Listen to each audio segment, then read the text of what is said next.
Namaskar, Jai Shri Krishna. Enlightening, text 29, text 30, and text 31 of chapter 10. Bhagavatam is the answer to all questions of second canto, the cosmic manifestation of Srimad Bhagavatam. Text 29. Aditso ranna panana masana kukshantra nadayah nadyah samudrashacha tayostustih pushti-stadashraye. When there was a desire to have food and drink, the abdomen and the intestines and also the arteries became manifested. The rivers and seas are the source of their sustenance and metabolism. The controlling deities of the intestines are the rivers, and those of the arteries are seas.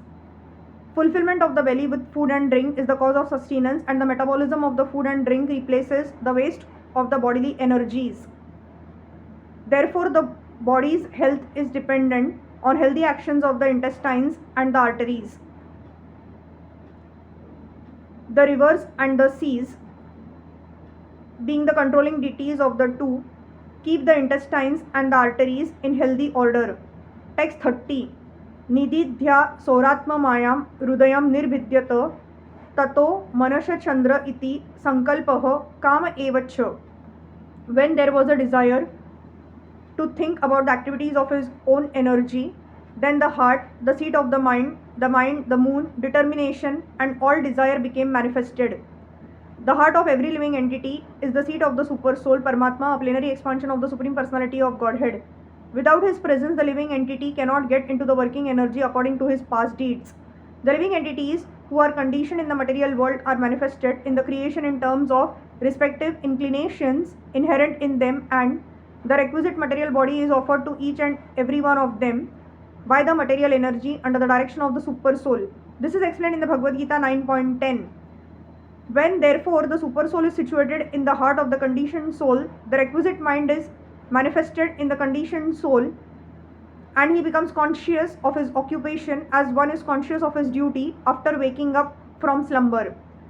Therefore, the material mind of the living entity develops when the Super Soul sits on his heart, after which the mind, the controlling deity moon, and then the activities of the mind, namely thinking, feeling, and willing, all take place.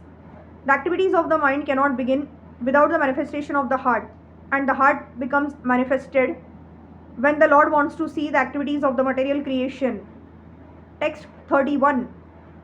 Tvak charma mamsa rudhira medo majja sthi dhatavah bhumyap tejomayah sapta prano vyomambu vayubhiha. The seven elements of the body, namely the thin layer on the skin itself, the flesh, blood, fat, marrow, and bone, are all made of earth, water, and fire, whereas the life breath is produced by the sky, water, and air. The construction of the whole material world is prominently made by three elements, namely earth, water, and fire, but the living force is produced by sky, air, and water.